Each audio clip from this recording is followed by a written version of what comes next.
And I want to say good morning to everyone who's here in the committee room, those of you who are out in other means of communicating in this, our very first hybrid hearing of the subcommittee on commodity exchanges, energy, and credit.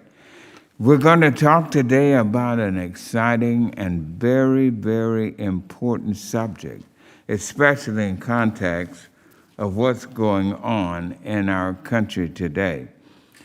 As the economy continues to struggle, the effects of the coronavirus pandemic, Americans in towns both large and small are keeping an eye on not only their own health, but also on their financial bottom line. For all Americans, that includes thinking about the cost of energy that powers our homes, our cars. But for that American farmer, that also includes thinking about additional ways that our farmers can boost their incomes as the farm economy continues to lag.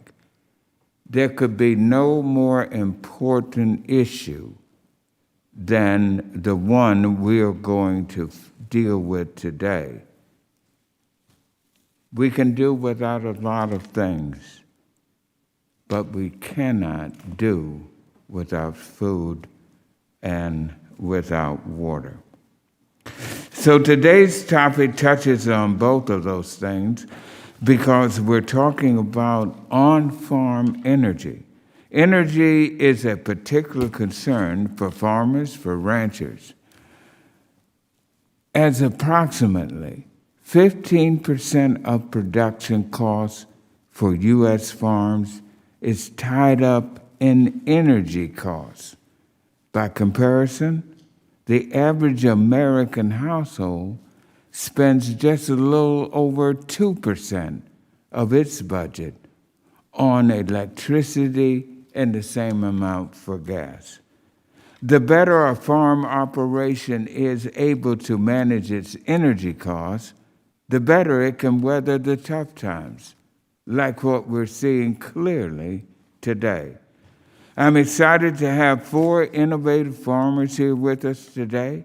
Our witnesses are going to talk about the pioneering work underway on their own farms to explore ways of reducing their energy use, develop alternative sources of energy, and grow more diverse income streams.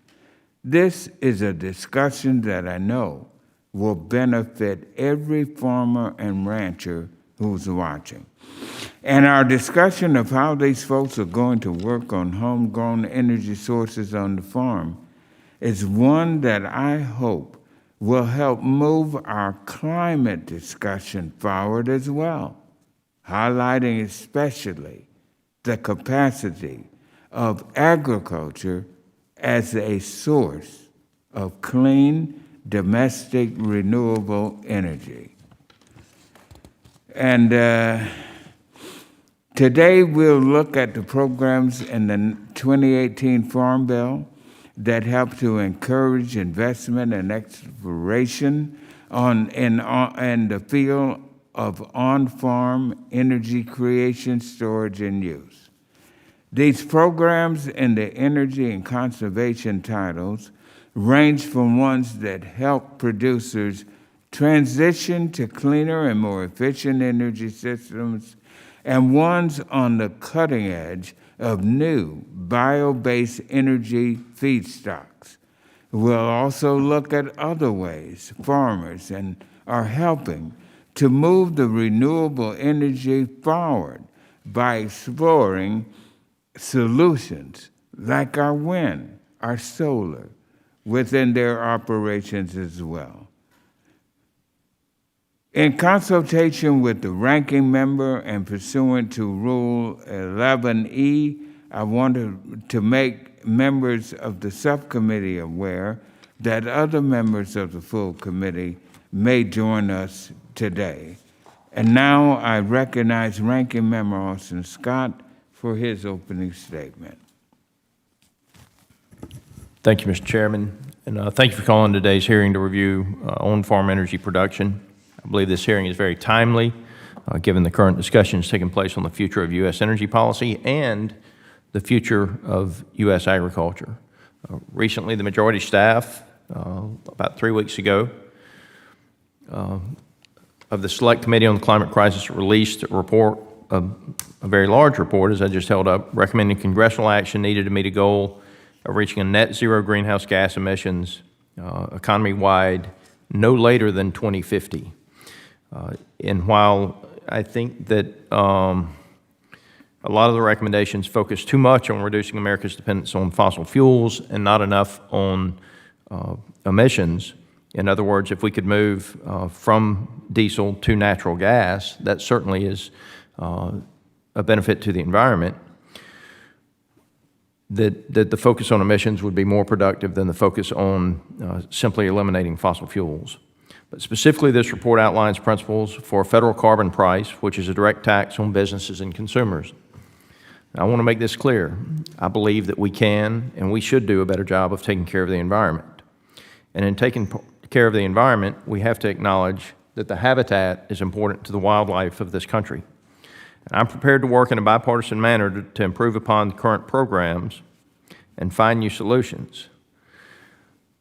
But I cannot support an extreme climate agenda that fails to consider rural Americans will have to shoulder the burden of the majority of the staff proposals that have come out in this report. Many of these proposals aim to uproot the basic underpinning of our farming, manufacturing, energy, and transportation systems and require changes of marginal or unknown benefit that would have significant implications for the profitability of U.S. agriculture and the U.S. economy. The report recognizes this glaring consequences and makes several recommendations for funding economic transition payments. In other words, the report's authors know and acknowledge that there are harmful consequences to their proposals, and rather than develop better, more thoughtful proposals in a bipartisan nature, they continue to recommend federal overreach and dismantling of a strong business and agricultural communities. Many of the agricultural recommendations do highlight the benefits Farm Bill programs play in assisting farmers, ranchers, and foresters in being the best stewards of the land. However, some of the recommendations also uncover what seems to be a hidden agenda: increased compliance and government control of our producers' land and livelihood. This is in direct conflict with the bipartisan principles that on-farm stewardship should be locally led, voluntary, and incentive-based. The 2018 Farm Bill has voluntary farm programs that help farmers implement new practices that sequester carbon, reduce emissions, and adopt more energy-efficient farming practices. One of these programs proven to be effective is the Environmental Quality Incentive Program. The Natural Resources Conservation Services, or the NRCS, has adopted anaerobic digesters as a conservation practice and provides cost-share assistance to producers. This allows farmers and ranchers to voluntarily implement this innovative on-farm energy production practice by receiving financial and technical assistance through EQIP. Another important program in the Farm Bill is the Rural Energy for America program, which promotes energy efficiency and renewable energy development through grants and guaranteed loans. Grants may be used to finance energy audits for renewable energy technical assistance and site assessment, while the guaranteed loans may be used for construction of renewable energy systems like anaerobic digesters, wind turbines, or solar panels. As mentioned before, making these improvements on the farm can produce a variety of benefits for farmers and ranchers. For example, using an anaerobic digester turns waste into energy, which can then be used for several purposes, including generating electricity to help run the farm, processing it further into high-quality fuels, or even sold to the local power grid. These improvements allow farmers and ranchers to reduce input costs needed to operate their farm and can even help increase income. While it's easy to talk about the benefits of on-farm energy production for farmers and ranchers, I would be remiss if I did not mention barriers to entry. There are generally extremely high costs to build the infrastructure needed for on-farm energy production. While the Farm Bill programs help cover some of the costs involved, many farmers and ranchers do not have the ability to take on these additional upfront costs today to make farm improvements due to their current state of the farm economy. Mr. Chairman, we've got a great panel of witnesses that I look forward to hearing from. They have extensive knowledge of on-farm energy production. I want to thank them for joining us today. I'm looking forward to a productive discussion on what we can do to improve access to these programs. And let me once again say, I think that we can and should do a better job of taking care of the environment. With that said, Mr. Chairman, committed to working with you to find the path forward. Thank you, Congressman Scott. All members are reminded that face coverings are required for attendance at meetings longer than 15 minutes in committee hearing rooms.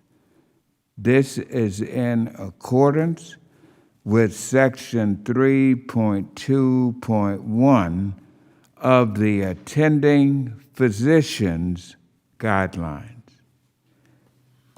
Now I'd like to recognize Chairman Peterson for any opening comments he'd like to make. Well, thank you very much, Mr. Chairman, and thank you for your leadership on this issue. This is something that I've worked on, been involved in for a long time, and there's no question that we can produce energy on the farm. You know, we've been able to, a number of different ways, do that over the years. The problem has been to be able to make the economics work long term. And to some extent, it's a scale, to some extent, it's technology, to some extent, it's a problem with what happens with other energy sources. You know, so when oil collapses, then that changes the equation in terms of how the rest of this stuff works. So I am all in favor of doing whatever we can to exploit this and to be able to do as much as possible on the farm of renewable energy. But, and I've told a lot of people this over the years, that it's got to be able to be, at some point, stand on its own. You know, I'm okay with helping it get started and okay with, you know, having some ability to get it going, but there's got to be a light at the end of the tunnel. It can't be something that the government is going to subsidize forever. And we have some of that going on in some of these areas. And, you know, it just, you know, it's like I say, I'm for all energy, whatever it is, whether it's oil, gas, you know, ethanol, whatever it is, as long as it makes economic sense, you know, and it works and it's viable for the long term. And so I hope that as we provide support, that we do it in a way that we're supporting things that have the ability to be viable in the long term. And that's been a challenge, some of the stuff that's happened. And you know, I just think we need to keep that focus on it. So, Chairman, I appreciate your leadership in calling this hearing today. I look forward to hearing what the witnesses have to say. I've got other hearings going on, so I may not be here the whole time, but again, thank you for what you're doing. I yield back. Thank you, Chairman Peterson. Appreciate your comments. And now I'd like to recognize our distinguished ranking member, Congressman Mike Conaway, for any opening comments he'd like to make. Thank you, Mr. Chairman. I too appreciate you having this hearing. I also appreciate you starting with a prayer. I think we deliberate better when we start that way, so thank you for doing that. I agree with most everything that's been said. The real question for me, though, is who pays for it? Chairman mentioned the government pays for it. It's really the taxpayers that ultimately fund all of those programs that we put in place, and whether it's a tax subsidy that goes out directly, or whether it's some sort of a transfer payment between the folks that are in the system, all of those things. At the end of the day, the chairman's exactly right. Can we afford it? Does it make sense? I noticed recently when the price of oil collapsed in March, some of the anti-oil folks were gleeful about that. Truth of the matter is, they really should want really high oil prices, really high gasoline prices, because it makes all of these other alternatives competitive against the current system. So whatever that utopia looks like out there that doesn't use fossil fuels, And maybe that's, centuries from now we'll get there. But in the meantime, we got to afford it. We got to be able to live. We got to be able to sustain it. We got to be able to keep our families alive and those kind of things. So as we go up at this, about these projects, figuring out who pays for it, where that cost gets ultimately settled, is really a key to making this thing work. And so again, Mr. Chairman, thank you for having this hearing. I appreciate our witnesses being here. And you go back. Thank you very much, Ranking Member Conaway. The chairman would request that other members submit their opening statements for the record so the witnesses may begin their testimony and to ensure that we have ample time for questions. And I would like to welcome all of our distinguished witnesses. Thank you for being here on this, our very first hybrid committee meeting. Our witnesses today, first, Mr. Jim Falk, who is president of Falk Seed Farm Incorporated, co-owner of Falk Farm on behalf of the Minnesota Farmers Union and National Farmers Union from Murdock, Minnesota. Next, we have Mr. Bryant Sievers, Mr. Bryant J. Sievers, who is the owner of Sievers Family Farms, Chief Operating Officer, Renew, on behalf of America Biogas Council, Stockton, Iowa. And we have Mr. Will Harris, who is the owner of White Oak Pastures, Bluffington, Georgia, from our beloved state of Georgia. Of course, all of our states are beloved. Now I will recognize the gentleman from Indiana, Mr. Bard, to make an introduction of our final witness. Thank you, Chairman Scott and Ranking Member Scott and members of the subcommittee, as well as Chairman Peterson of the Ag Committee and Ranking Member Conaway of the Ag Committee. It is definitely my privilege to introduce to you today the founder and chairman of Fair Oaks Farms, Dr. Mike McCloskey.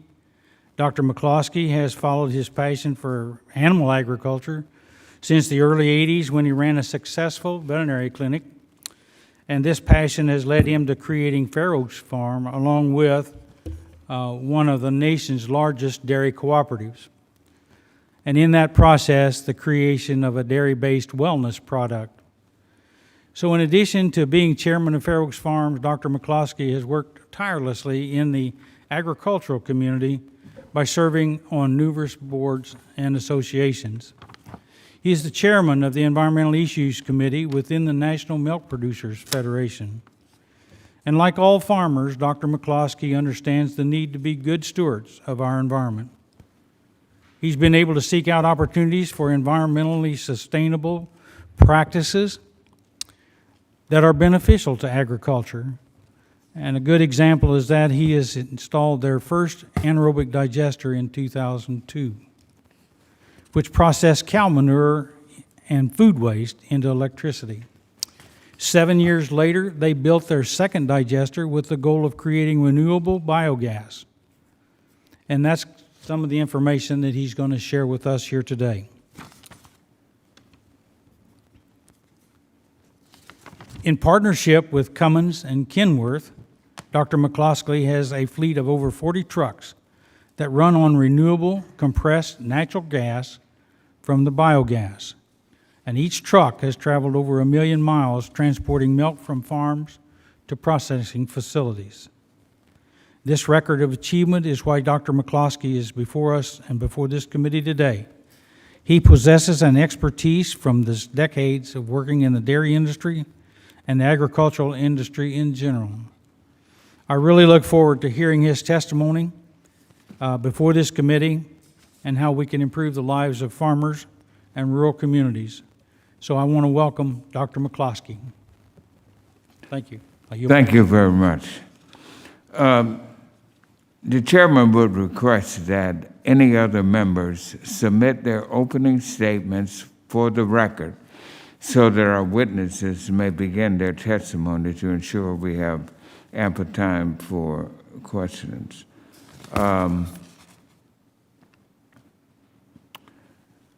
Let me, if I may, start off with my questions. Before I do that, Ashley, excuse me for 1 minute. Where am I? 7.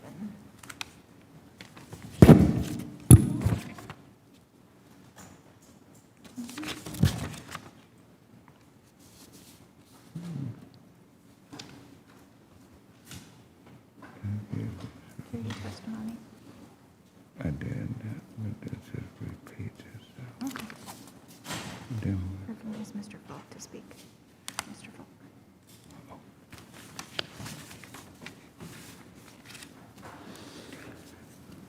what would I do without ample good staff?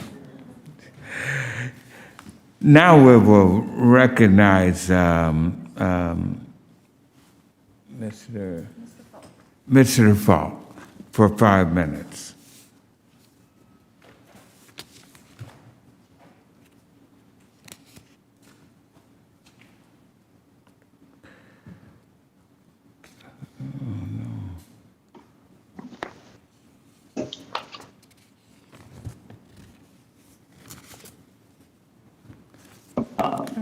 It breaks to hear everything, so did you ask me to start my testimony?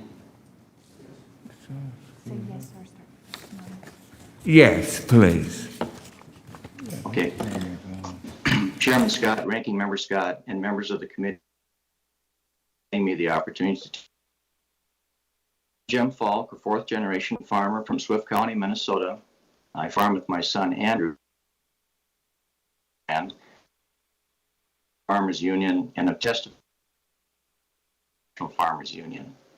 Our farm includes about 1,000 acres, of which approximately 500 are in crop production, 250 in pasture and hay meadow, and the balance in conservation.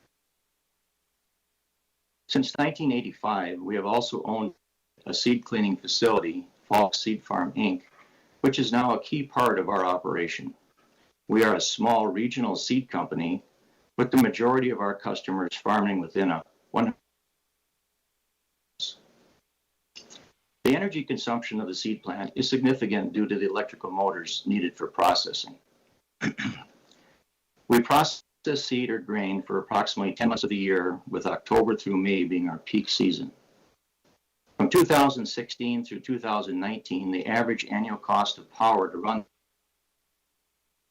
$1,332 per year. My wife Karen and I have been interested in utilizing renewable energy to offset our power consumption for quite a while. Part to offset the carbon footprint that we produce.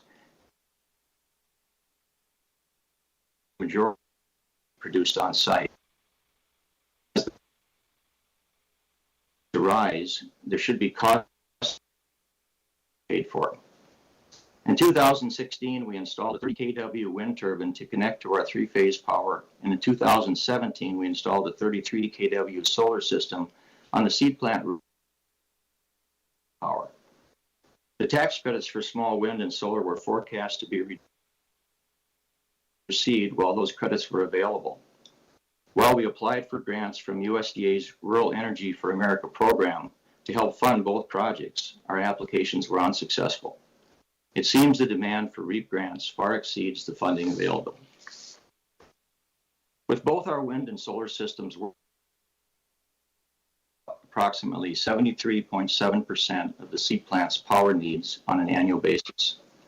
This hits our target of producing approximately 70% of the seed plant's power needs when we initially made our plan, and I believe provides long-term sustainability to help reduce our energy cost. I was asked experience with on-farm, but my experience also includes on-farm solar energy as well. As a result, I'm familiar with the positives and negatives of both. To be sure, both energy systems have their place. Wind can produce power any time of the day or night if the wind is blowing. Is underperforming in comparison to what was projected when I purchased the machine. My tower height is 100 feet, and others likely have higher outputs than mine. Our solar system, meanwhile, is performing above what was projected as their likely output for power per year. The hybrid system I have works well for me. However, I feel farmers to produce their own renewable energy with a system that fits their operation. It makes good sense that farmers and ranchers to produce their own clean energy on site. To accomplish this, we need tax incentives, including an extension of the tax credits, along with increase in targeted research spending, and additionally, to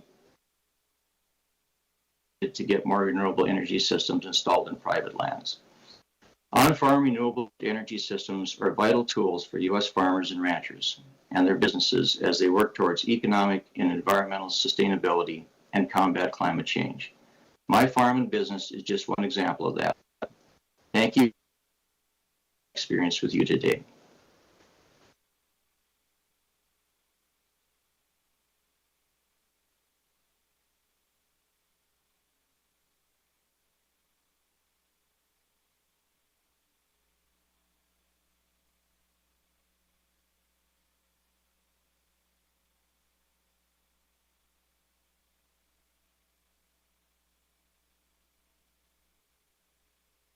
Sorry. Mr. Bryant J. Severs, owner of Severs Family Farms, Chief Operating Officer, Agri-Renew, on behalf of America Biogas Council, Stockton, Iowa. We'll hear your 5 minutes. Chairman Scott, Ranking Minority Member Scott, Chairman Peterson, and Ranking Member Conaway, and members of the committee, thank you for asking me to testify today. During these especially unsettling times, I'm grateful to share with you how farm energy production has helped my bottom line, improved the risk-bearing ability of our farm, and benefited the community around us. My wife Lisa and I are fifth-generation owners of a farm near Stockton, Iowa. We run a 2,400 head beef cattle feedlot. We produce corn, soybeans, and hay on approximately 2,200 acres. Our farm operates 2 complete mix anaerobic digesters, which produces biogas that's used to generate electricity, which is sold to Alliant Energy, as well as reclaimed heat, which is used to heat our digesters and other outbuildings. We use a variety of feedstocks in the digesters, including beef cattle manure, biomass from our farm fields, organic food residuals left over from processing food and purpose-grown cover crops. Conservation and environmental stewardship are paramount to our operation. We've implemented numerous water and soil quality practices over the years, including grassed waterways, field borders, buffer strips, terraces, contour farming, no-till, strip-till, grid soil sampling, and cover crops.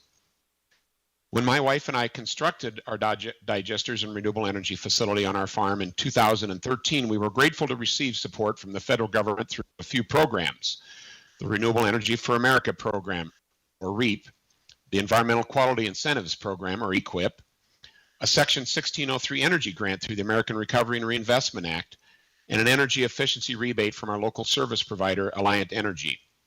We also participated in the Biomass Crop Assistance Program, where the biomass we captured from our cornfields was first used as bedding for our cattle and then as a substrate in our digesters. Without the significant support we received from the federal government for programs like REAP and EQIP, as well as the BCAP program, we would not have been able to build our highly functioning biogas systems, which generates renewable energy and soil products while making our farm more sustainable and protecting our air, water, and soil. From an investment standpoint, we leveraged these federal programs to secure $4.8 million in private investments to construct our digester facilities, so that for every federal dollar spent, almost $5 in new private investment has been made. Unfortunately, funding for many of these programs has disappeared since 2013.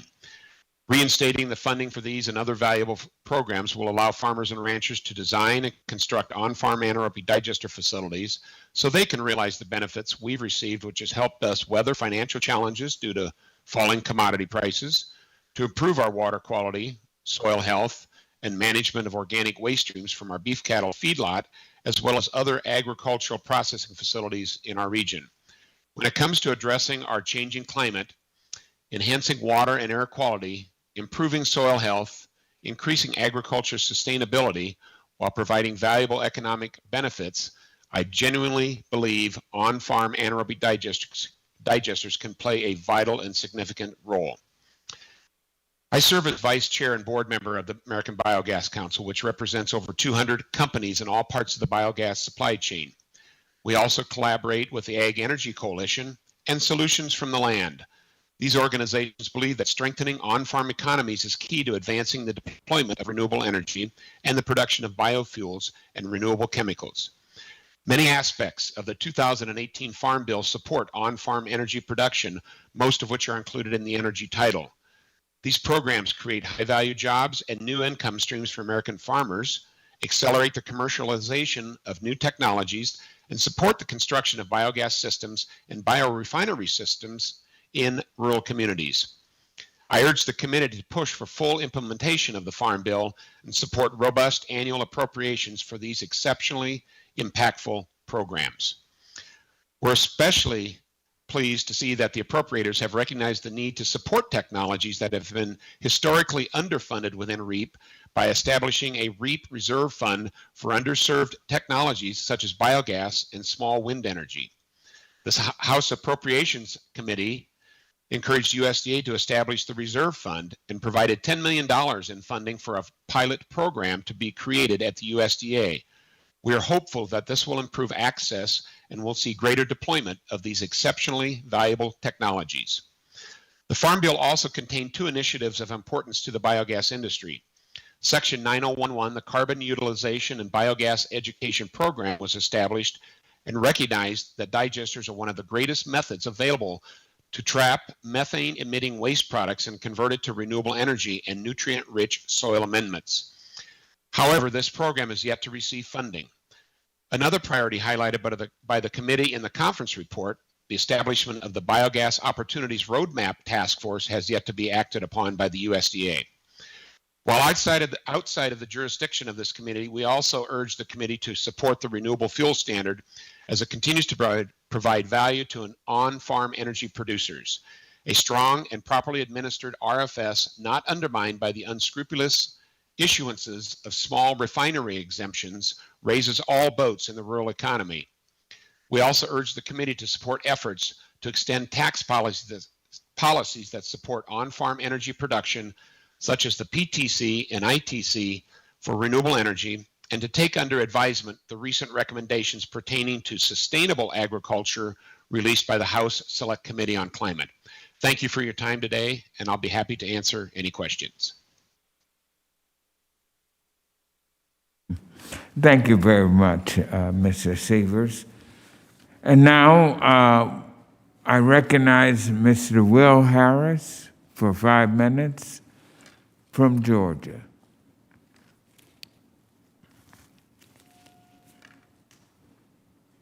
Chairman Scott, Ranking Member Scott, and members of the subcommittee, thank you for inviting me to be here today.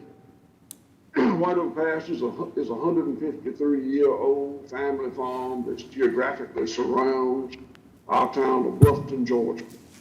It's a vertically integrated, multi-generational farm. We utilize multi-species rotational grazing practices to produce beef, pork, lamb, poultry, eggs, organic vegetables, and honey. The fourth, fifth, and sixth generation of the Harris family are currently living and working on the farm. There are 3 topics I want to cover with you today: regenerative farming as an economic driver and as a tool to help mitigate climate change, and paired with renewable energy to create more economic opportunities for rural America.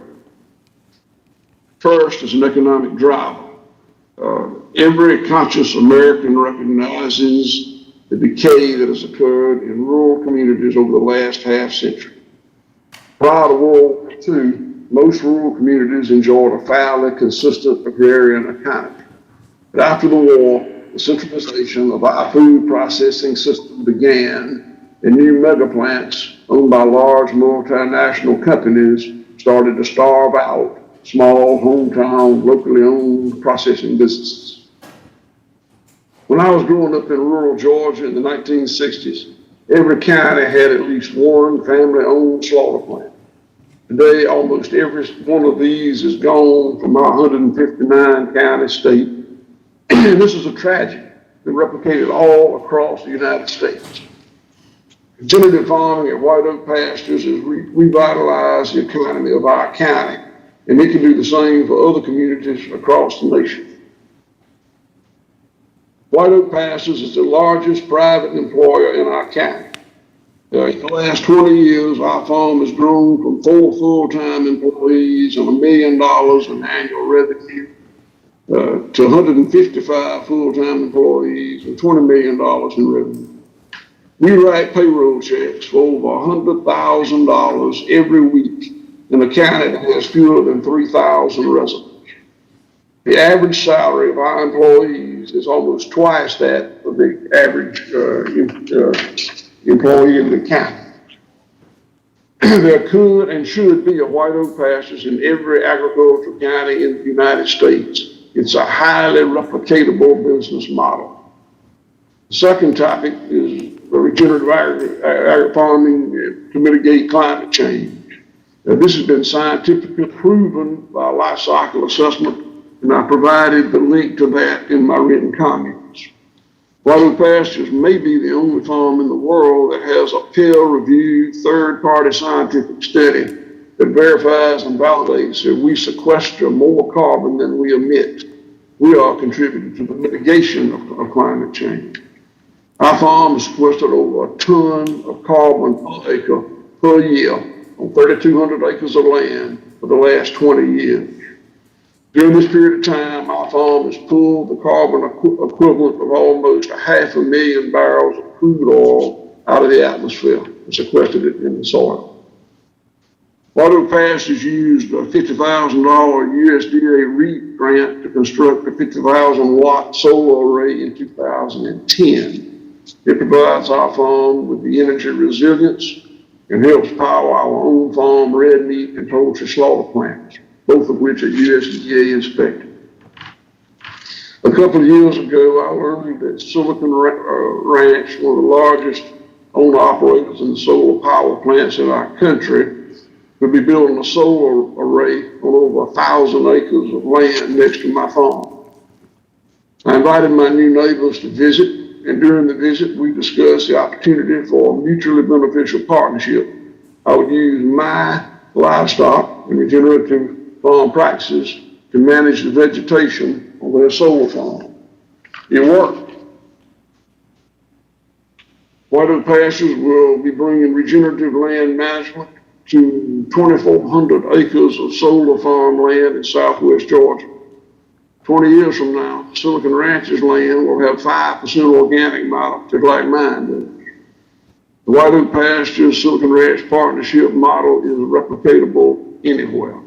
It's win-win for anywhere that solar developers and farmers and rural communities. Adding regenerative cattle grazing to the model would greatly expand the opportunity. Integrating cattle grazing over these large-scale solar farms is not an option without more research and development. In partnership with the National Renewable Energy Lab, White Oak Pastures and Silicon Ranch have applied to work with the Department of Energy through a grant from to construct a prototype on my land, power my slaughter facilities. It will demonstrate the cattle and solar are compatible. White Oak Pastures is honored to have to be able to transform renewable energy to renewable energy into regenerative energy. I want to thank the members of the House Agriculture Committee for giving me the opportunity to share our story today. A story of hope and innovation, and a story of how we can bring prosperity back to impoverished rural America. Thank you very much. Thank you, Mr. Harris. And let me just say that your testimony was very revealing, and I agree with you 100%. Now, in your testimony, you said so much, and oh, I'm sorry. What? Mr. McCluskey? Oh. Mr. Harris, you got me so excited about what you were saying that I skipped the script. Thank you, Mr. Harris, and thank you, Ranking Member, for pulling my coattail on that. I now recognize Dr. Mike McCloskey for 5 minutes.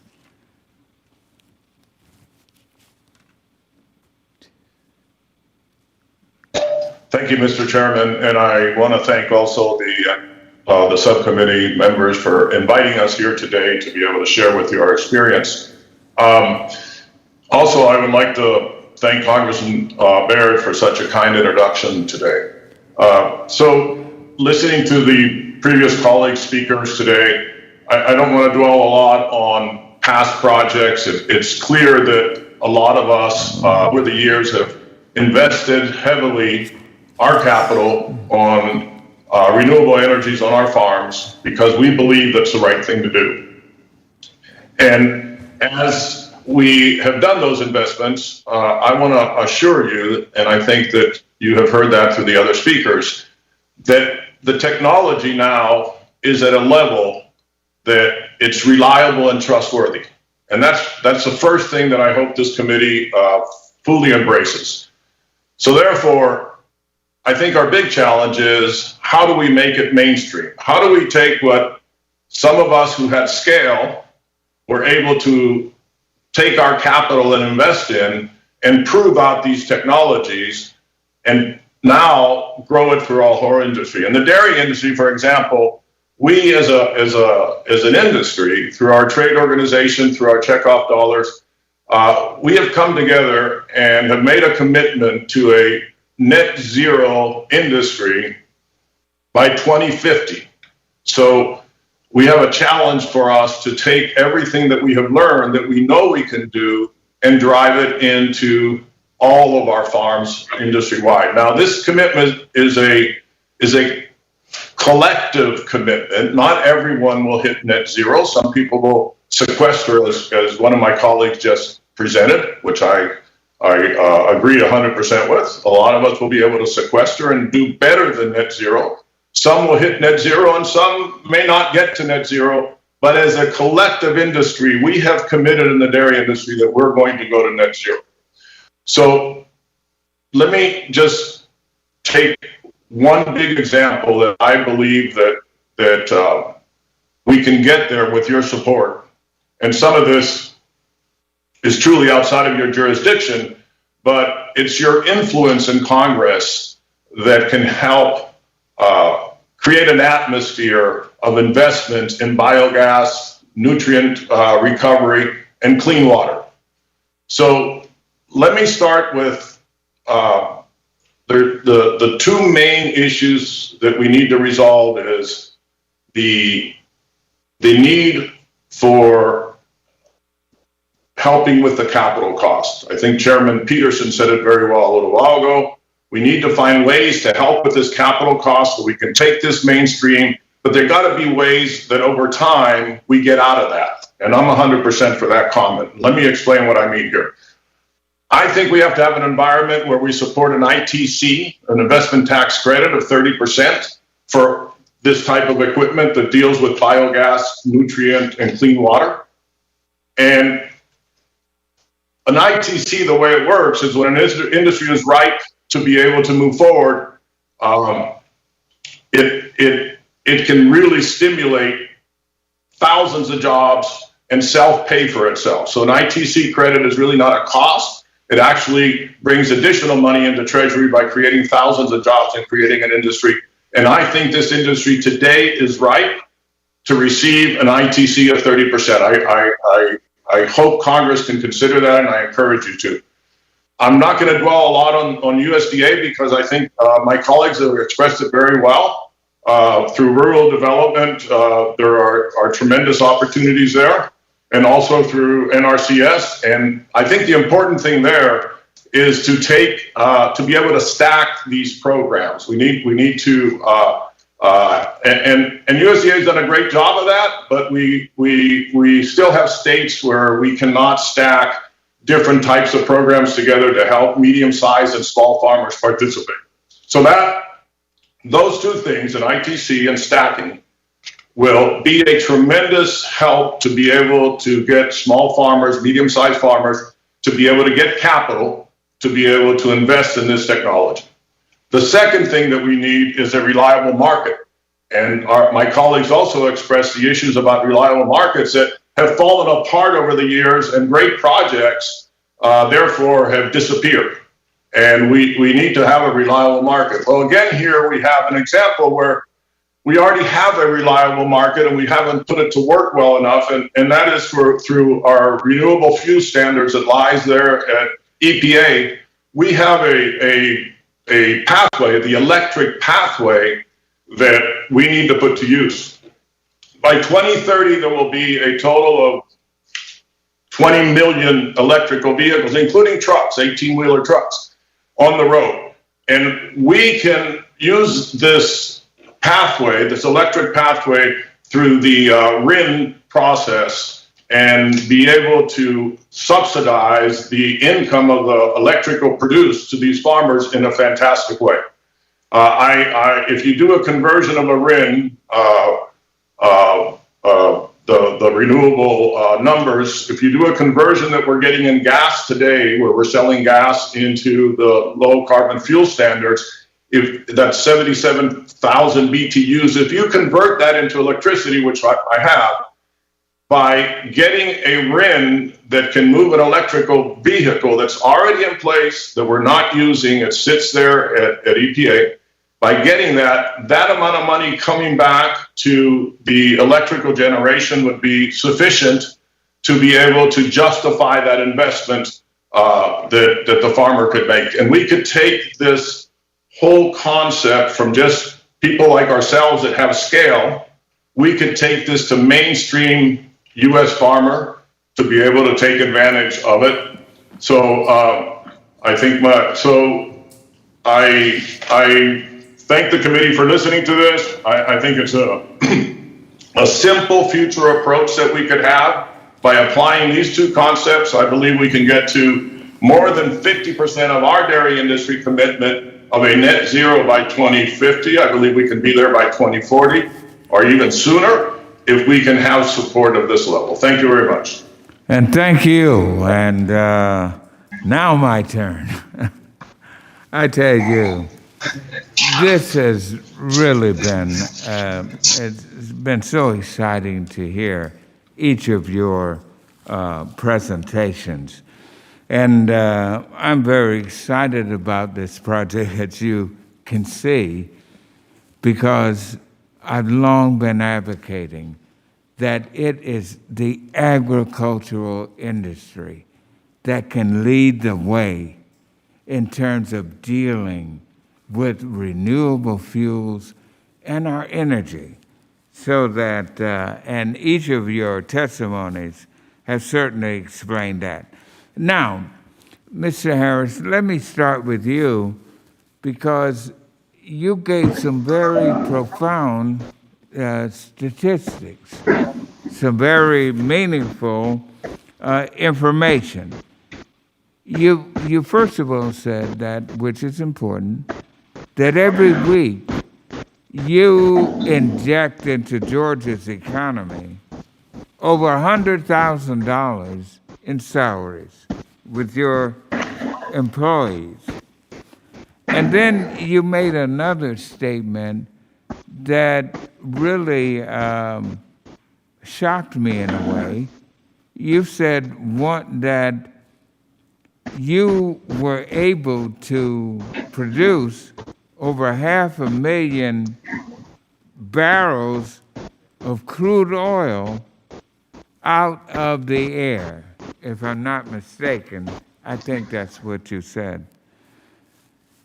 Both of those statements really hit it on the nail of how dynamic this whole issue is, and it rests in the hands of those of us in the agricultural industry. So, could you give us the top 3 or 4 things that we here in Congress can do to help you and the others who are literally pioneering in this effort? What is it that we in Congress need to do most that will help you?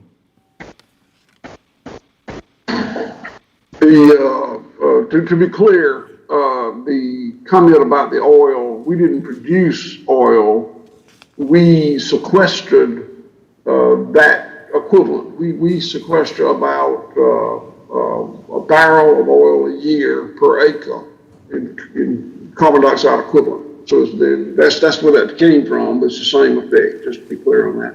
But the issue to me is not the amount, but you were able to get it out of the air. Yes. Can you maybe explain that a bit? Yes, sir. So regenerative agriculture is about regenerating the cycles of nature. The cycles of nature are, to name a few, the carbon cycle, which is what we're talking about here, the mineral cycle, the energy cycle, the water cycle, the microbial cycle, all the cycles that produce an abundance in nature. That's how the oil got in the ground in the first place, is all those cycles working well since the time of the dinosaur, sequestering carbon, putting the energy into the soil. Right. Industrial farming practices breaks those cycles of nature. The use of cultivation, chemical fertilizers, pesticides, all break those cycles that I mentioned and is disruptive. So the abundance is not there in the manner that it had been prior to all those technologies. And now if you could share with us, and I thank you for that explanation there, it's just profound, but could you share with us in my time that I have left, what is it that you can tell us that we in Congress need to do to help you? Good. So first and foremost, I would say that a more careful look at how foods are labeled would be very helpful. I believe that there are intentional rules that mislead consumers in terms of product labeling. I think consumers really struggle to know what they're buying at the store. Second, to do what we've done here is highly replicatable. It's not highly scalable. It won't be, I won't operate in 20 states. It's highly replicatable. There can be many of us. The limitation is financing. I was blessed, been inheriting a nice farm that I leveraged through common bank financing, small town bank financing. We borrowed $7.2 million, invested it in this processing facility. I think that's important because what's been done here was done by a proud University of Georgia College of Agriculture student with bank financing, not a Rhodes Scholar with a trust fund. So it's highly replicatable. But access to financing, more truth in labeling through USDA, and I can probably come up with some more things. I did not anticipate that question. Thank you very much. And now I'd like to recognize the ranking member, Austin Scott. Thank you, Mr. Chairman, and I want to point one thing out, and Mr. Harris said in his testimony, I'm from the great state of Georgia, and you know, we do have 159 counties, and every county had at least one family home owned. We don't like to call them this, but they're actually slaughterhouses. And when we talk about the environment, I think it's important to point out that that today in Georgia, and Mr. Harris can correct me on this if he feels I'm wrong, but if you grow a hog in South Georgia, that hog is put on a truck, and many of those trucks haul those hogs all the way to Tar Heel, North Carolina, before they're actually processed. And certainly there's a tremendous amount of diesel that's burned by those semis that are hauling those trucks. And I think that as those small businesses shut down around the country, not only has it led to a damaging consolidation of the supply chain and our food supply, but it does force a tremendous amount of additional transportation cost but because of that. And so one of the things that I do think that we could do that would be in the benefit of the country would be to help small food processors around the country so that we don't have to haul the product so far. The other thing I want to do is mention that, as I said, I think we can and should do a better job of taking care of the environment. I think that all of these gentlemen have done some extremely creative things, and I'm proud of that. I do want to mention my concerns again with solar subsidies, and I do believe that when we see highly productive ag land, irrigated cropland coming out of production and going into solar fields, that is an indication that perhaps the solar subsidies are too generous. And I do think that those solar fields have certainly a negative impact on the habitat that is so important for our wildlife and other things. And I would like to ask to submit this to the record. This is from Bloomberg, and it is an article that says Bill Gates says wind and solar subsidies should go to something new, encouraging us to move to newer, more productive technology. With that said, gentlemen, I appreciate you being here and look forward to taking your solutions for the environment and expanding on them. I would note that all of the things that you've done and your efforts are voluntary, and I appreciate that. And I certainly support these practices remaining voluntary.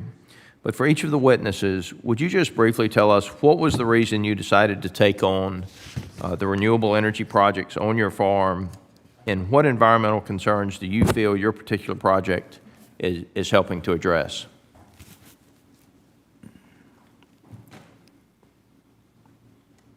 Ranking Member Scott, this is Brian Sievers. I'd be happy to go first if that's okay. Yes, sir.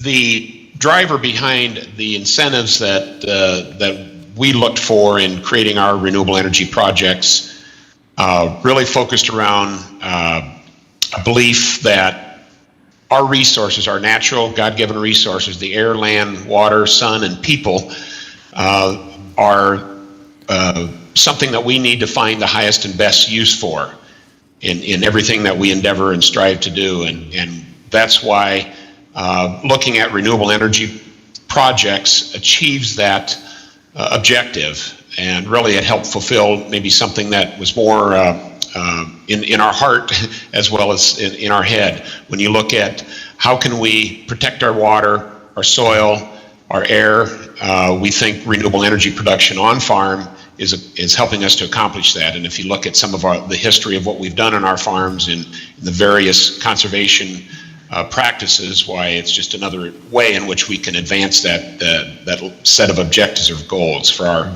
farming operation. In terms of the environmental solutions that we found, really helping, I joke sometimes with the falling energy prices that we've seen, the price of electricity that we now get for the electricity we sell to the grid is about 25% less today than it was when we signed our power purchase agreement back in 2012 with our power local service provider. So we are suffering financially because of low commodity prices, if you will, for the energy we sell through electricity. but we still receive tremendous value from those natural soil amendments and soil products that we produce every day, 50 to 60,000 gallons a day of natural fertilizers that we're able to use on our farms, in our fields. And that's really the environmental solution that we've found, is that we don't have to purchase inorganic forms of fertilizer that's imported in many cases. We can produce those right on our own farm.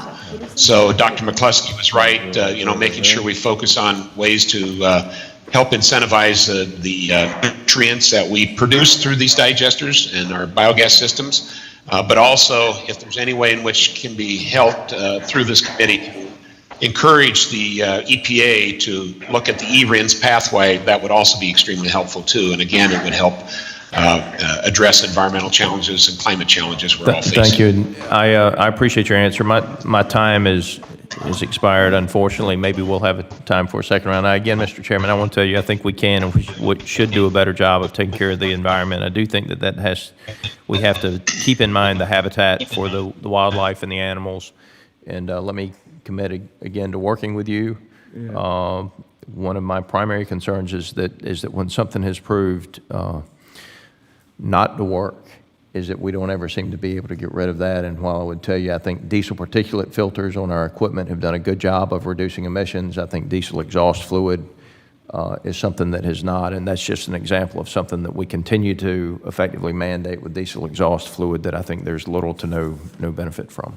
Yes, and you have been doing outstanding work on this, Austin, and providing great leadership, so I look forward to working with you on this. This is a very exciting and dynamic area, and our farmers are doing such fantastic things, and as we're witnessing here today. Now I'd like to recognize our ranking member of the full committee and our former chairman of the full agriculture committee, my friend Mike Conaway. Well, thank you, Mr. Chairman. Appreciate that. Dr. McCluskey, thank you for being here today. As you know, I'm an avid consumer of your chocolate milk. And when the COVID happened and the supply chains across everything was disrupted, there's obviously no interest like self-interest. I was concerned that the chocolate milk would not be available, but your system worked wonders, and I've not missed a day. And I also need to thank you for, you need to start the clock. I also need to thank you for your running commentary with my good friend Phil Fouch. I'm forever indebted for that, for you doing it. When the COVID issues happened and everything shut down, back up a second. Obviously, all of these operations are dependent on a normal business stream, a normal operations, the normal cash flows that you have in place in order to make it work. Can you visit with us a little bit about what happened to you and your system when the disruptions in the supply chain happened in March, April, and May, and how that affected your ability to maintain the sustainable and environmental stewardship programs that you had on your operations? Were those affected by that disruption?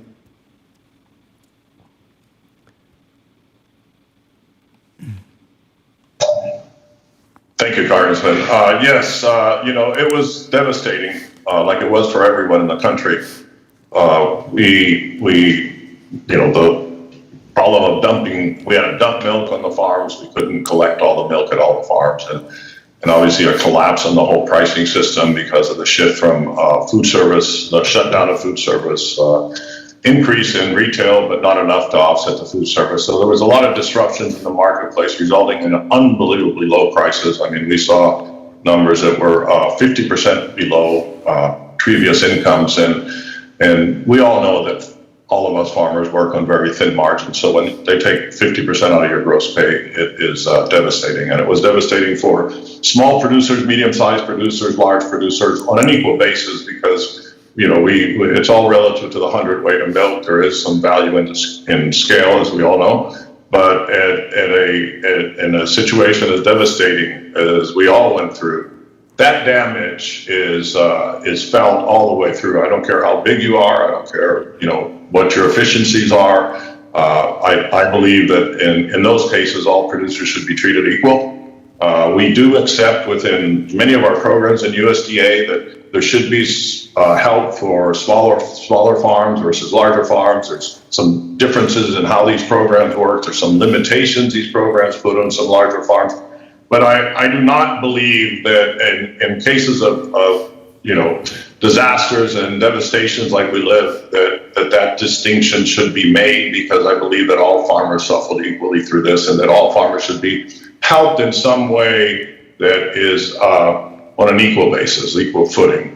As far as our environmental efforts, Mr. Congressman, we continue them all, obviously at a tremendous expense, but we always hope for a sunny day to come, and we kept on investing in everything we invest, and we're back up and running, but obviously with a big hole in our economic performance, and hopefully we can make that up in years to come.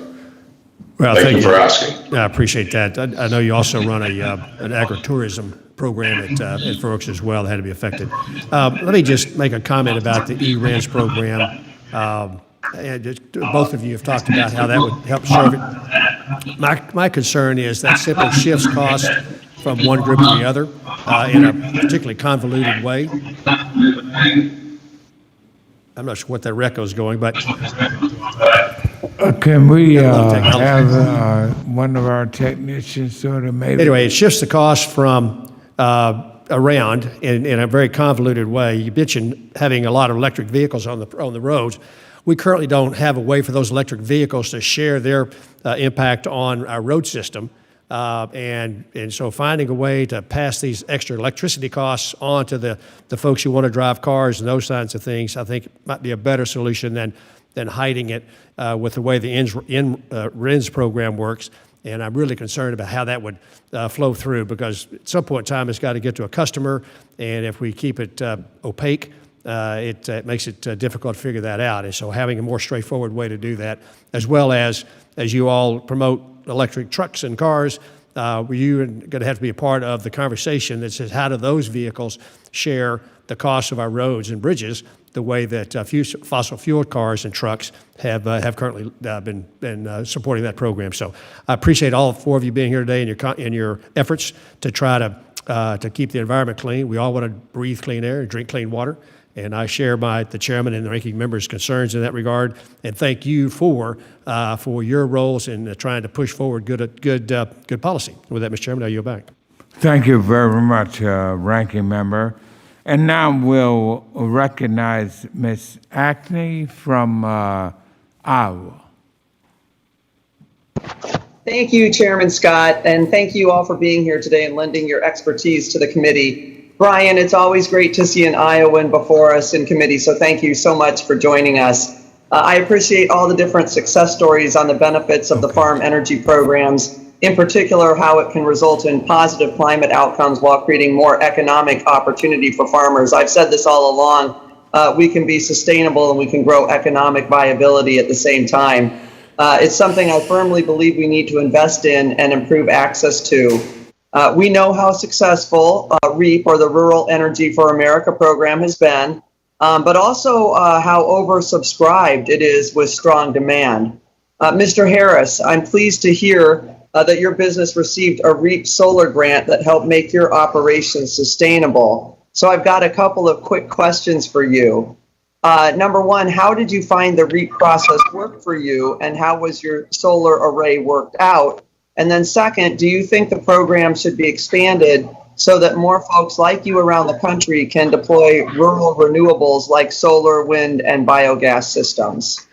Thank you for the question. The REAP grant worked very well for us. We received a lot of support from our USDA representative that handled it for us. He spoon fed us, and it went well. We have enjoyed when I built that facility, it provided about 40% of the power for our slaughter plants. We've expanded them, and so it's down to about 20%.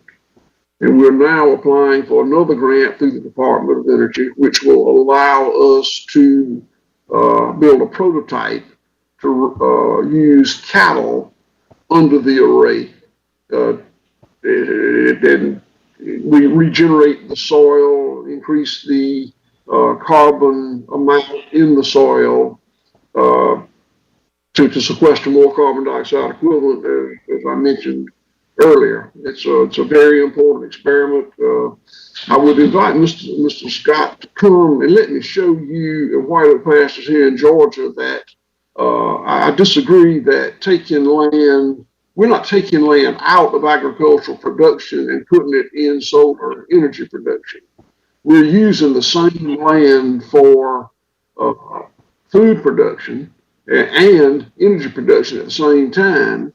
And in doing so, we're putting more water into the soil, increasing the carbon, the organic matter in the soil from carbon sequestered from the air. So this experiment that we are working with, we've applied for the grant to build a new array on this farm to prove that it can further work to get maximum benefit from the cycles of nature.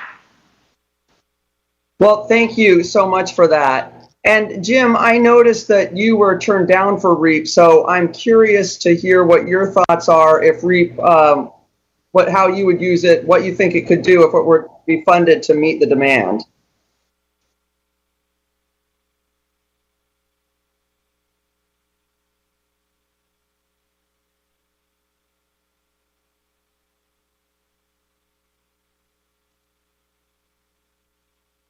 You may Can you have hear me to, okay, Jim? he may have to unmute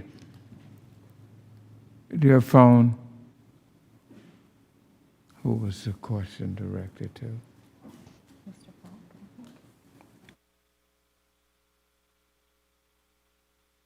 Mr. Falk. There we go. Oh, Okay. good. Sorry.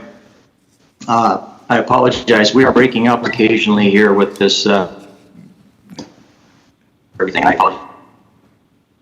The question was regarding us not receiving a REAP grant. Right. You were curious to hear what your thoughts are if we did fund this to the level of demand that we have. What do you think we'd be looking like?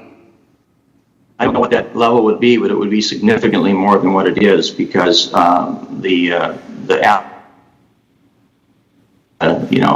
amount of proposals that are come in for this funding far exceed are available. So it's a good program. It's a good tool. Not every project needs to be funded, but there are projects that probably shouldn't be funded. But I would say the majority of the projects that come in requesting a REAP grant have value, and unfortunately, when you don't, we are not able to fund your project. We don't have enough funds to continue to fund projects at that level. So. Well, thank you so much. I have so many other questions, but my time is up. I yield back. Thank you very much, Ms. Agnew. And now we'll represent Congressman Johnson from the great state of South Dakota. Thank you, Mr. Chairman, for the shout out for the great state. I'll ask two questions for each of the panelists, and for efficiency's sake, I'll ask them both, and then you can each go through and give your answers. And we'll go Falk, Sievers, Harris, and McCloskey, so you kind of know where you are in the batting order. My question is first, what kind of community response did you get to the investments you were making in these projects? Did people seem to understand them? Was there opposition? Were people generally supportive? And then the second question is, what are you hearing with your colleagues in the ag industry? Does it seem as though there is more interest in people making investments like this? Obviously, policy plays a big role, but if they got the right kind of economic and policy environment, how much more projects like yours do you think we would see from your colleagues? So with those two questions in mind, let's go ahead and look to Mr. Falk first.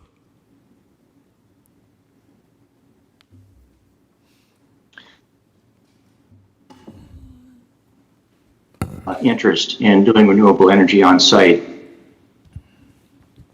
Well, of course, has the traffic of seed producers and growers and a number of folks that, and everyone asks questions about, and is it viable? And so I think there's a tremendous interest, and I've had nothing but positive feedback about it. I would make sure we have good access so that if we want a project, operation and in partnership with the providing the energy, so they have a role to play as a partner as well. Very good. I think you're done, Mr. Falk. I heard a little break up there, but thank you for your answer. How about Mr. Sievers? Thank you, Congressman.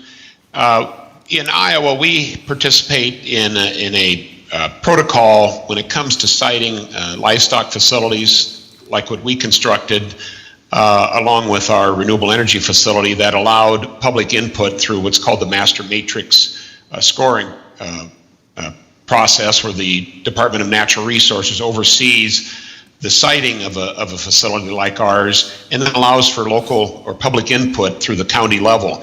And so we went through a discussion with all of our neighbors. We voluntarily went to our neighbors, talked about what we were wanting to do, got very good feedback, positive feedback by and large. And then we had a chance to meet with our County Board of Supervisors, lay out our proposal, and subsequently they recommended that we be able to move forward to the Iowa Department of Natural Resources with our project. So I think by and large the community response we've received has been positive. With regard to the second question you raised and how our colleagues in our industry responding to the opportunities to look at additional anaerobic digestion and biogas facilities, we do see several projects starting to move forward in Iowa. The opportunities are tremendous. In Iowa, we have currently 3 on-farm anaerobic digesters. They all utilize beef cattle manure as well as some off-site co-feeds in their digesters. And our land mass in the state of Iowa is pretty comparable to Germany. And in Germany, there are 9,000 digesters. So the opportunities are tremendous for us to be able to grow and develop and utilize many of these organic waste streams in our anaerobic digester facilities. I don't expect to ever see that many facilities, but certainly more than 3, I think, is what we're going to hopefully look forward to here in the state of Iowa. And I do think we're going to continue to see more, especially with regard to livestock operations, especially dairy farms. And we'd like to also see equitably treated manure sources when it comes to scoring these facilities in programs like California's low carbon fuel standard. We think beef cattle manure, swine manure, dairy manure, all should be treated equitably when it comes to the scoring in those regulatory approaches. And that would help provide some incentives as well for beef cattle producers to also expand and develop more digester projects. Thanks very much, and we'll just need to go to Mr. Harris. You've got about 30 seconds, and sorry, Dr. McCloskey, we ran short on time. Mr. Harris.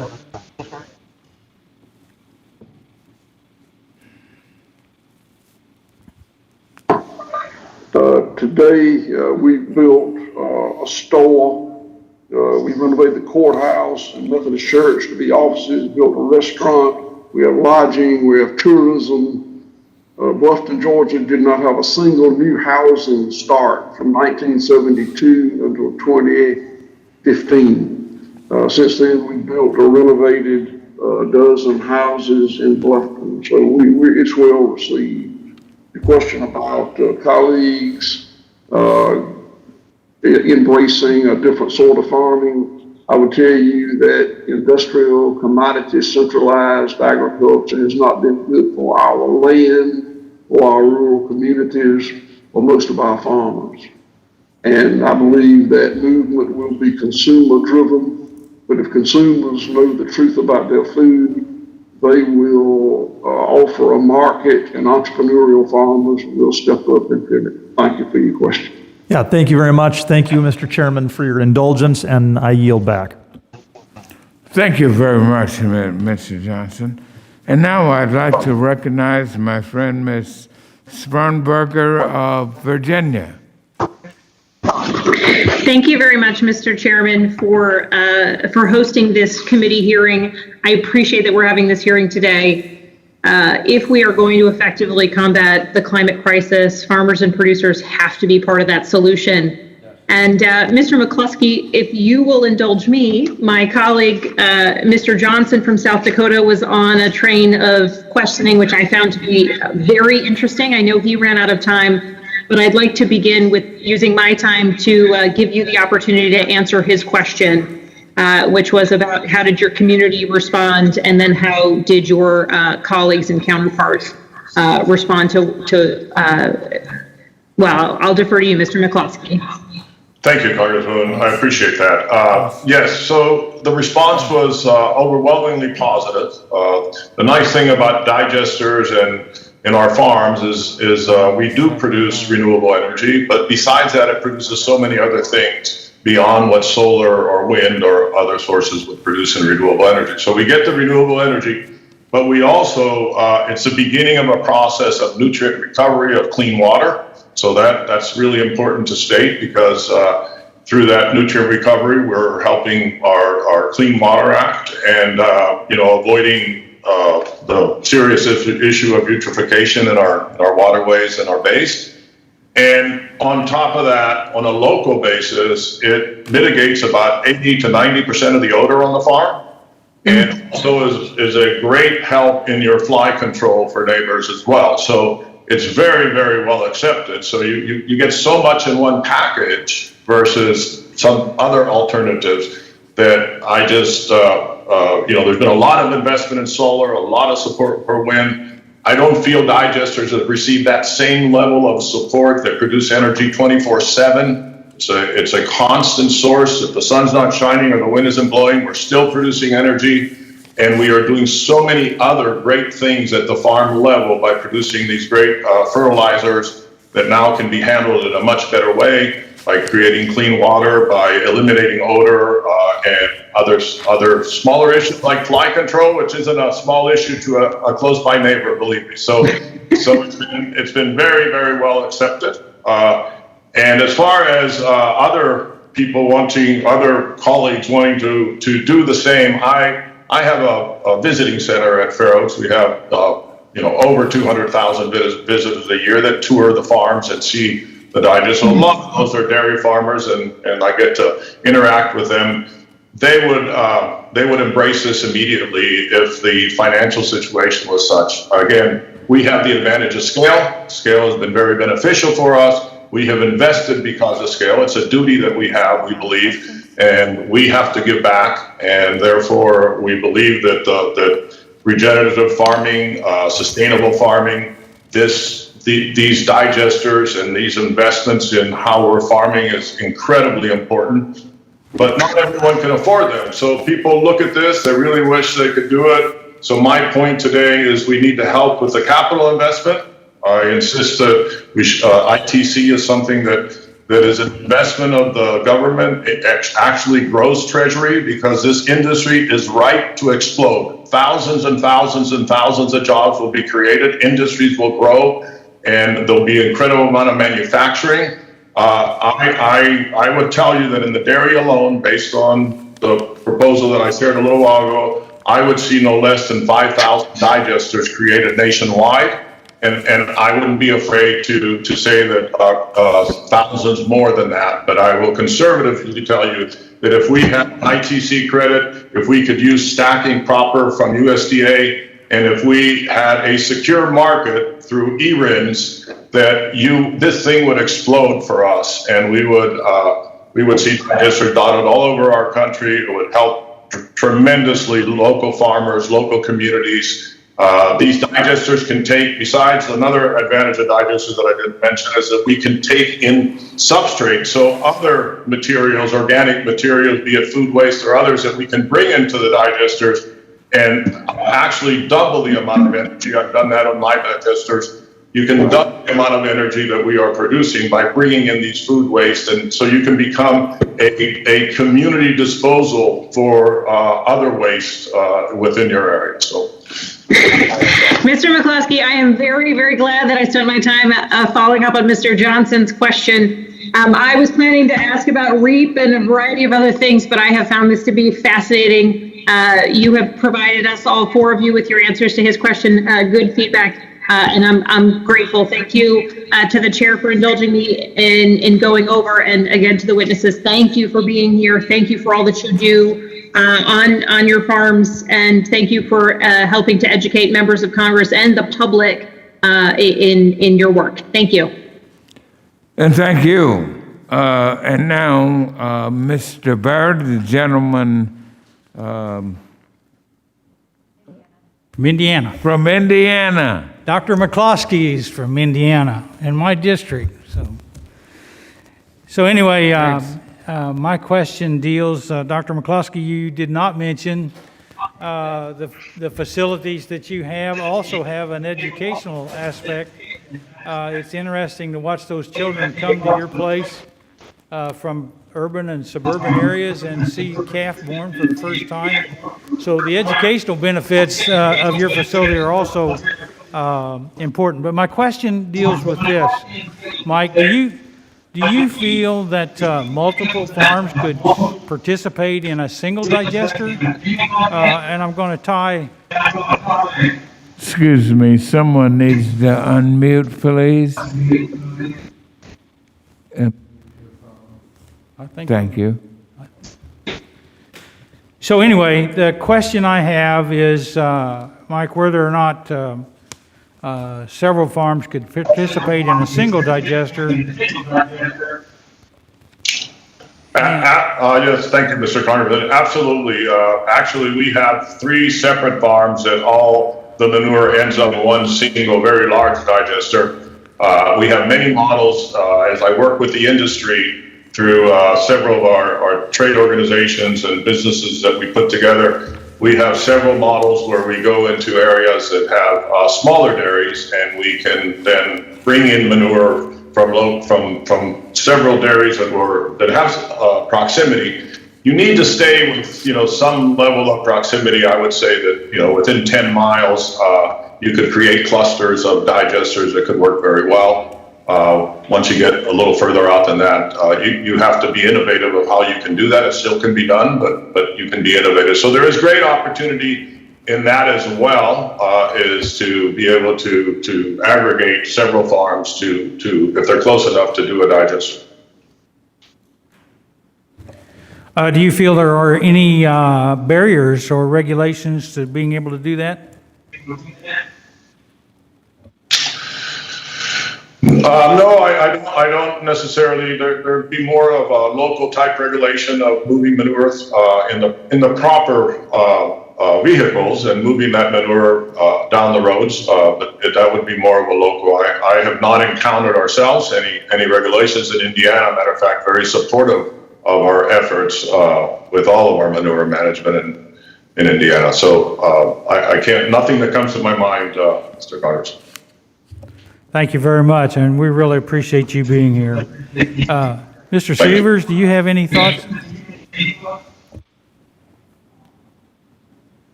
Mr. Stevers, you may want to unmute. Yes, thank you. I'm sorry about that. The barriers that you bring up, that's a very good point. Because of the financial challenges of selling electricity into a market that's very, very competitive against solar and wind, we've investigated and evaluated production of renewable natural gas from our digesters. One of the barriers that we've encountered is we'd like to even possibly transport biogas that is partially cleaned and compressed, not to the level that renewable natural gas is typically compressed, to a hub, if you will, that can take that gas, finish the cleanup and compression so that it can be injected into a pipeline. And that's what we're looking at here in Iowa, is what's called a hub and spoke approach, where you have an interconnect into a pipeline at, say, a large landfill facility, for example, and then several livestock operations in that region or neighborhood could pipe or transport their biogas partially cleaned to a facility for final cleanup. As I understand, there may be some regulatory hurdles with transportation of that type of, I don't want to call it raw biogas because it is partially cleaned and compressed, but it's not fully cleaned and compressed renewable natural gas either. So that would be one area we'd probably want to look into, is to make sure that there are no regulatory hurdles with that if the technology is available for us to be able to do that. And that's one of the things we're evaluating. Thank you very much, and I appreciate all the witnesses being here today. My time is up, and I yield back, Mr. Chairman. Thank you very much, Congressman Byrd. Now we'll hear from the distinguished Congresswoman from Minnesota, my friend, Ms. Craig. Thank you so much, Mr. Chairman. It's a real honor to be on your subcommittee. It's also a pleasure to have Mr. Falk here today, representing Minnesota's Farmers Union, an organization that I am proud to be a member of. I'm a strong supporter of the Rural Energy for America program, and I was proud to lead our efforts in the House to call for increased appropriations. And I'm pleased that the proposed full year 21 Ag Appropriations Bill provides a loan level of $20 million for the Rural Energy for America program, an increased level, and an appropriation of $476,000 for the loan subsidy. However, as Mr. Falk mentioned in his testimony, his farm's REAP grants were unsuccessful because the nationwide demand far outweighs the funding availability. I will continue to be a champion to increase this funding. Minnesota has long been a leader in the REAP program, so Mr. Chairman, I appreciate that we are taking time to work on the energy title today. These Farm Bill energy title programs are prime examples of farmers being part of the solution to our changing climate. Mr. Falk, as we begin to move into recovering from COVID-19, producers are looking for ways to increase on-farm income. How have you seen renewable energy increase your bottom line, and do you see it as a worthwhile investment for producers? What are the most effective incentives Congress can continue to provide? Mr. Falk? You're going to have to repeat part of that. We were breaking up. I apologize. No, that's fine. Mr. Falk, as we move toward recovering from COVID-19, we're looking for ways to increase on-farm income. How have you seen renewable energy increase your bottom line, and do you see it as a worthwhile investment for producers? What are the most effective incentives that Congress can continue to provide?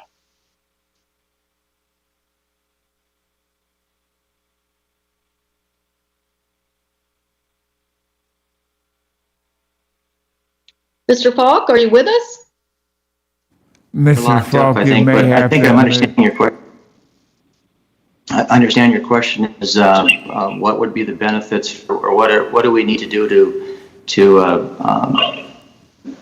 enhance these programs? And the tax incentives are still an extremely important component. We've had an on and off system through the years, and industry needs to be able to be reliant that there are government if they're going to be investing in an industry. And then the REAP grants, obviously, were underfunded, and I appreciate for that. So, well, as we all lock up today, I also want to mention that I do support $100 billion investment in high-speed internet across our nation. Mr. Falk, if you can hear me, I'm also interested in how you think we can support biofuels and bio-based manufacturer sector in order to create a value-added market for commodities and increase domestic manufacturing. well, all these tools are important to combat climate for our rural economy. And so, these, the price of corn was $2.75 locally here last night when I looked, and devastating impact to our farmers on with these low commodity prices. And anytime we can add value and it's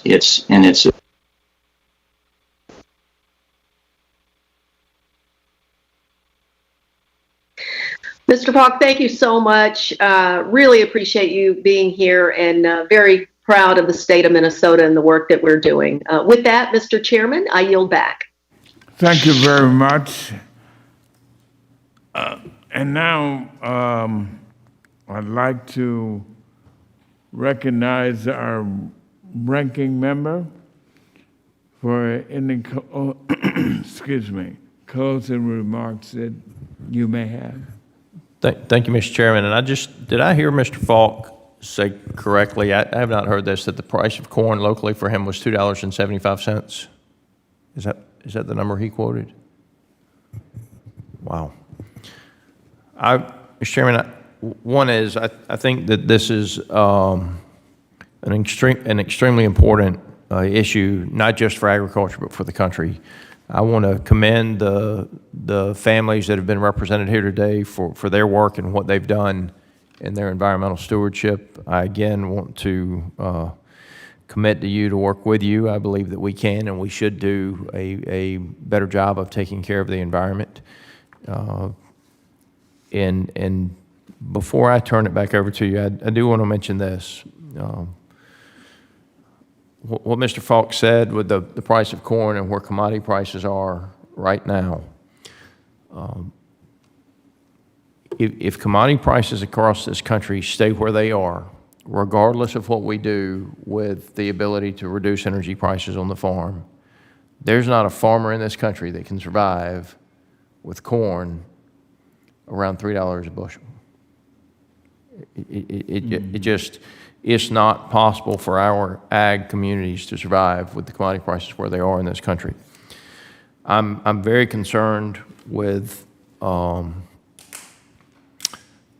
as we have another COVID package come forward, assuming that we are able to get to an agreement on a COVID package. I do believe, and while I don't believe this is a long-term solution for our farmers, in fact, I will tell you, I know it's not a long-term solution for our farmers, but I do think that any additional COVID package needs to have a fully funded round of market facilitation payments in addition to the other funds that are being discussed for our rural communities. Of the $4 trillion that the United States, through Congress and through the Fed, have currently spent, less than 0.5% of that has gone to our agricultural producers in this country. And let me just say, any additional COVID relief has got to show the respect to the agricultural producers in this country. Yes. That they deserve and the value that they bring to our national security through our food security. And with that, Mr. Chairman, I'll turn it over to you, but I want to thank the witnesses for being here. Well, I want to thank you for your comments, and I want you to know I absolutely agree with you.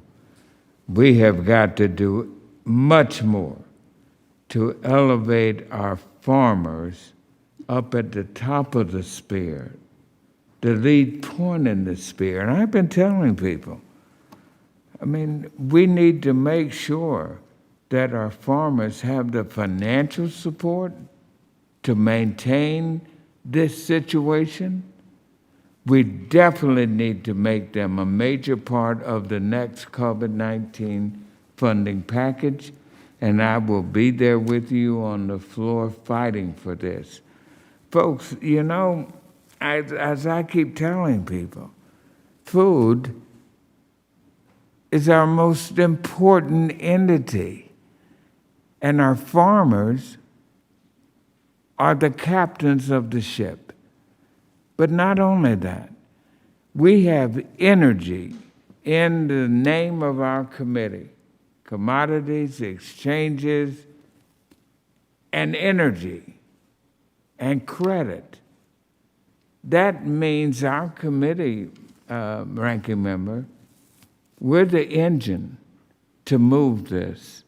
And the first order of business is for us to move to start getting this financial package together So we can start advocating it right now, and I'm sure I'm speaking to staff. We need to be the ones to lift up our farmers, given this pandemic. Now, I've heard a lot about e-rents.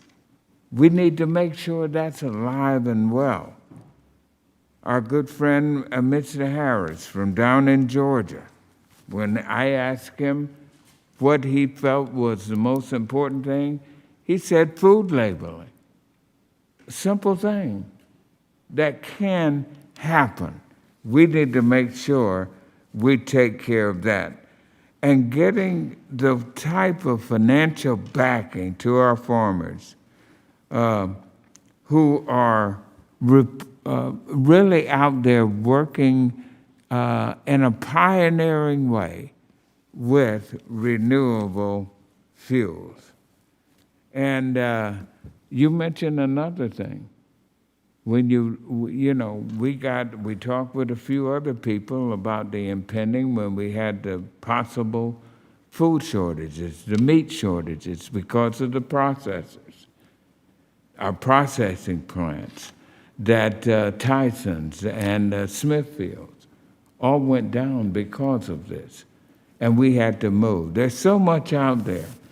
And we need to be the committee, and we are, as long as I'm chairman, as long as you're ranking member.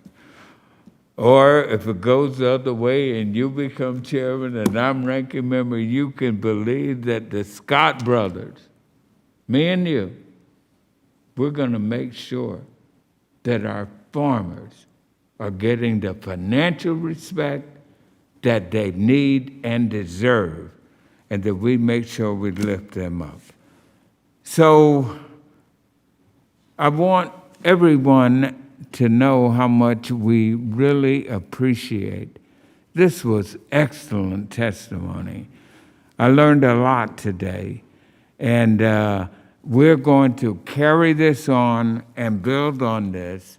And our number one priority, if it's, I think you and I agree, is to get a COVID-19 package ready for the next tranche that we have.